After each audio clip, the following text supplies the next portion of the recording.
আসসালামু আলাইকুম। আজকে সবার সঙ্গে দেখা করার সুযোগ পেয়ে অত্যন্ত আনন্দিত হলাম। বিশেষ করে যে মহড়া দেখলাম, যুদ্ধের মহড়া, অত্যন্ত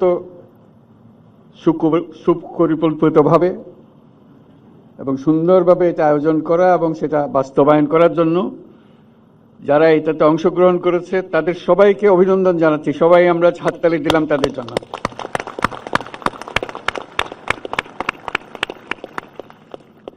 এটা চমৎকার অভিজ্ঞতা নিয়ে গেলাম, কত সুন্দরভাবে একটা যুদ্ধ পরিচালনা করা যায়, কত সাহসের সঙ্গে এগিয়ে যাওয়া যায়। যদিও এটা বাস্তব নয়, এটা মহড়া মাত্র। তো এই মহড়া থেকেই বাস্তবের সৃষ্টি, প্রস্তুতি, যাতে প্রকৃত যুদ্ধে আমরা সফলভাবে বিজয়ী হয়ে আসতে পারি। সেনাবাহিনীর মূল লক্ষ্যই হলো বিজয়ী হওয়া, দেশকে রক্ষা করা সকল পরিস্থিতিতে। বলা যাবে না এটা এখন বর্ষার দিন, এখন আর পারবো না,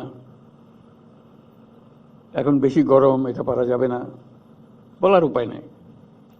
যে কোনো মুহূর্তে যে অবস্থায় আছে না কেন, প্রয়োজনে যুদ্ধে ঝাঁপিয়ে পড়তে হয় পূর্ণ সাহস এবং পূর্ণ প্রস্তুতি নিয়ে। সেটারই একটা মহড়া হলো প্রস্তুতি হিসেবে ভবিষ্যতে বাস্তব যুদ্ধে আমরা আমাদের যা করতে হবে সেটার একটা প্রস্তুতি। আমরা সিনেমার পর্দায় যুদ্ধ দেখি, সবসময় সম্মুখ যুদ্ধ দেখি, ইতিহাসের বহু বড় বড় যুদ্ধ সিনেমার পর্দায় দেখি। প্রথম মহাযুদ্ধ, দ্বিতীয় মহাযুদ্ধের একেবারে প্রকৃত ছবিগুলো দেখি, নানা ব্যাটল, কিভাবে ব্যাটলগুলো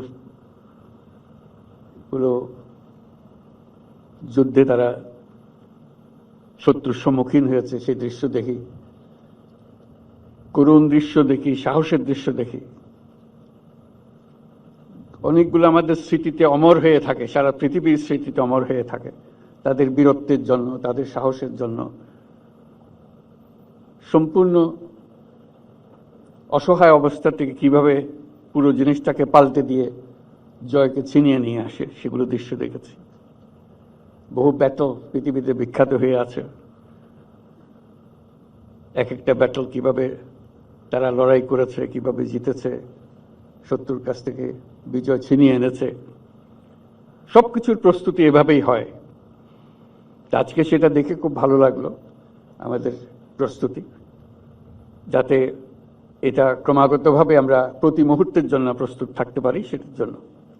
তো সেটার জন্য আবার যারা যে সমস্ত ইউনিট এখানে অংশগ্রহণ করলো, সৈনিকদের অভিনন্দন জানাচ্ছি, তাদের যারা পরিচালনা করছেন তাদেরকে অভিনন্দন জানাচ্ছি, এবং ক্রমাগতভাবে এটা আরো সুন্দরভাবে গড়ে উঠবে এই আশা করছি।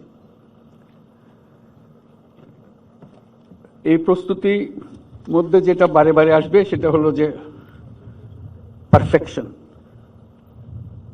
এটা সব জিনিসে, সেটা শুধু যুদ্ধের ব্যাপারে নয়, জীবনের সবকিছুতেই খাটে। খেলাধুলার যে খাটে সেটা তো প্রতিনিয়তই আমরা দেখি, যে যত বেশি খাটে, যে যত বেশি পরিশ্রম করে, প্রস্তুতি নেয়, খেলায় জেতার সম্ভাবনা তার বেশি। যুদ্ধক্ষেত্রে একই ব্যাপার, প্রস্তুতি বারে বারে করতে হয়। পারফেকশন বারে বারে করলে এই পারফেকশনের দিকে যায়। সেই পারফেকশনের জন্যই আমাদের সার্বক্ষণিক প্রচেষ্টা চলতে থাকবে। এটারই একটা উদাহরণ আজকে আমরা দেখলাম। উপস্থিত বিশেষ সহকারী, 3 বাহিনীর প্রধানগণ, আমন্ত্রিত সামরিক ও বেসামরিক অতিথিবৃন্দ এবং 55 পদাতিক ডিভিশনের সকল সদস্যবৃন্দ, আসসালামু আলাইকুম। প্রথমে আমি মহান আল্লাহর কাছে সবার সুস্থতা ও নিরাপত্তার জন্য শুকরিয়া আদায় করছি। বাংলাদেশ সেনাবাহিনীর এই মহড়ায় আপনাদের কাছে আসতে পেরে আমি অত্যন্ত আনন্দিত। একজন শান্তিকামী মানুষ হিসেবে আমি বরাবরই যুদ্ধের চেয়ে শান্তির মহড়া দেখতে বেশি আনন্দ বোধ করি। তবে দেশের স্বাধীনতা ও সার্বভৌমত্বের প্রশ্নে প্রস্তুতির লক্ষ্যে সামরিক বাহিনীর এই প্রশিক্ষণ অত্যন্ত গুরুত্বপূর্ণ। আজকের এই মহড়ায় বাংলাদেশ সেনাবাহিনীর প্রদর্শিত দক্ষতা অত্যন্ত প্রশংসনীয়।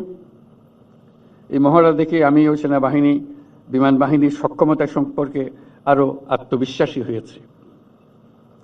ভবিষ্যতে সশস্ত্র বাহিনীর এই সক্ষমতা আরও আধুনিকায়নের জন্য আমরা কাজ করে যাব। প্রশিক্ষণে সর্বোত্তম কল্যাণ এই মন্ত্রে উদ্বুদ্ধ হয়ে আধুনিক ও যুগোপযোগী প্রশিক্ষণের মাধ্যমে আভিযানিক দক্ষতা অর্জন করে দেশের সার্বভৌমত্ব রক্ষায় বাংলাদেশ সেনাবাহিনীর সদস্যগণ সর্বদা প্রস্তুত থাকবে।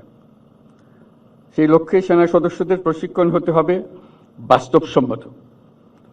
আমি নিশ্চিত বাংলাদেশ সেনাবাহিনীর প্রশিক্ষণের এই লক্ষ্যকে সামনে রেখেই এগিয়ে চলেছে। এইরকম একটি মহড়ার আয়োজন করতে হলে অনেক পরিশ্রম, পরিকল্পনা ও সমন্বয়ের প্রয়োজন। এই মহড়া দেখে আমি বুঝতে পারছি যে এটা আয়োজনে ৫৫ ডিভিশনের সকল সদস্য অক্লান্ত পরিশ্রম করেছেন। তাই আমি কনিষ্ঠতম সৈনিক হতে জিওসি পর্যন্ত সকল পদবীকে ধন্যবাদ দিতে চাই। এছাড়াও আমাকে এইখানে মহড়ায় আমন্ত্রণ জানানোর জন্য আমি সেনাবাহিনী প্রধানকে বিশেষভাবে ধন্যবাদ দিতে চাই। বরাবরের মতোই বাংলাদেশের সশস্ত্র বাহিনী দেশের সম্মান ও গৌরব অটুট রাখতে জনগণের পাশে থেকে কাজ করে যাচ্ছে এবং যুগোপযোগী প্রশিক্ষণের মাধ্যমে সর্বদা নিজেদেরকে প্রস্তুত রাখবে, এই প্রত্যাশায় আমি আমার বক্তব্য শেষ করছি। আসসালামু আলাইকুম।